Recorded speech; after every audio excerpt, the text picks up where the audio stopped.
ഈശോമിശിഹായ്ക്ക് സ്തുതിയായിരിക്കട്ടെ. സഹനത്തിൻ്റെ നിഴൽ വീണ താഴ്വരകളിൽ മാതൃസ്നേഹത്തിൻ്റെ അമൃതപ്രമി തന്ന ഒരമ്മയുണ്ട് നമുക്ക്, പരിശുദ്ധ കന്യകാമറിയം. കരങ്ങൾ കൂപ്പി ദൈവഹിതത്തിന് കാതോർത്തവൾ.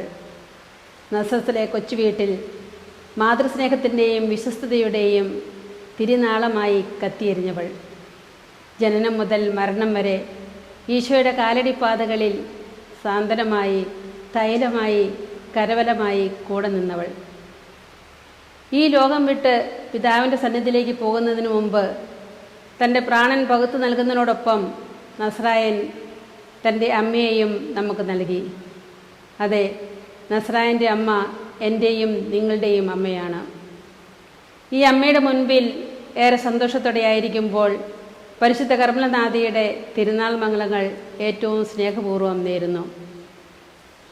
പരിശുദ്ധ അമ്മ കർമ്മലമലയിൽ വിശുദ്ധ സൈമൺ സ്റ്റോക്കിന് പ്രത്യക്ഷപ്പെട്ട് ഒത്തിരിയം നൽകിയതിൻ്റെ ഓർമ്മയാണ് പരിശുദ്ധ കർമ്മല മാതാവിൻ്റെ തിരുനാളായി നാം ആഘോഷിക്കുന്നത്.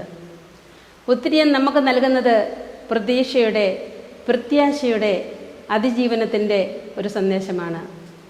പരിശുദ്ധ അമ്മയുടെ ജീവിതം ഒരു അതിജീവനത്തിൻ്റെ ജീവിതമായിരുന്നു. പ്രതിസന്ധികളെല്ലാം ധീരതയോടെ അതിജീവിച്ചവൾ. കൗമാരത്തിൽ താൻ മെഞ്ഞെടുത്ത ഗാർഹിക സ്വപ്നങ്ങളെല്ലാം വീഴ്തെറിഞ്ഞ് ദൈവഹിതത്തിന് ആമേൻ പറയാൻ വിളിക്കപ്പെട്ട ഒരു ഗ്രാമീണ പെൺകുട്ടി. സംശയിക്കപ്പെട്ട മാതൃത്വം. മുട്ടിയ സത്രങ്ങളുടെ വാതായനങ്ങളെല്ലാം കൊട്ടിയടയ്ക്കപ്പെട്ട തിരസ്കരണത്തിൻ്റെ നോവ്.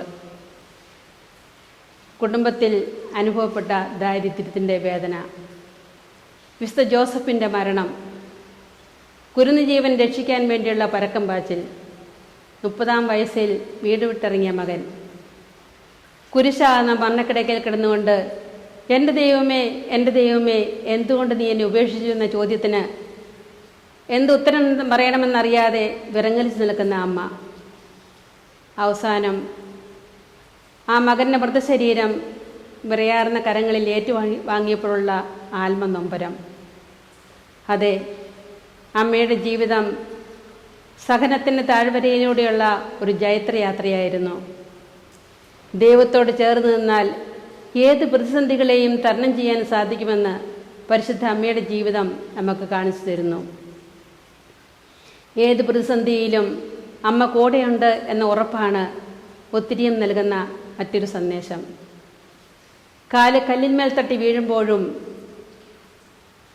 ഇടവഴികളിൽ ഇടറി വീഴുമ്പോഴും, മനക്കോട്ടകൾ തകർന്നടിയുമ്പോഴുമെല്ലാം കൂടെ നിൽക്കാൻ, താങ്ങുവാൻ ഒരമ്മയുണ്ട് എന്ന വിശ്വാസം നമുക്ക് ആശ്വാസം നൽകുന്നു. ഇന്ന് എനിക്കും നിനക്കും മുൻപിൽ പ്രത്യാശയുടെ തണലായി അമ്മ നിൽക്കുമ്പോൾ നാം എന്തിനു ഭയപ്പെടണം, എന്തിന് ആകുലപ്പെടണം? കണ്ണുനീർ ചാലുകൾ പറ്റാത്ത അമ്മയുടെ മിഴികൾക്ക് നമ്മുടെ നൊമ്പരങ്ങൾ മനസ്സിലാക്കുവാനുള്ള തെളിച്ചമുണ്ട്. ജീവിതത്തിൻ്റെ ഇടനാഴിയിൽ നിരാശയിൽപ്പെട്ട് വീഴുന്നവർക്ക് അഭയസങ്കേതമായ അമ്മയുടെ മുമ്പിൽ നമുക്ക് മാധ്യസ്ഥ അപേക്ഷിക്കാം. പരിശുദ്ധ കർമ്മല അമ്മയുടെ കാപ്പയുടെ കീഴിൽ ലോകത്തെ മുഴുവൻ നമുക്ക് ചേർത്ത് വെച്ച് പ്രാർത്ഥിക്കാം. അങ്ങനെ അമ്മയോട് കൂടെ ഈശോയിലേക്ക് നമുക്ക് മുന്നേറാം. സർവശക്തനായ ദൈവം നിങ്ങളെ ഓരോരുത്തരെയും അനുഗ്രഹിക്കട്ടെ.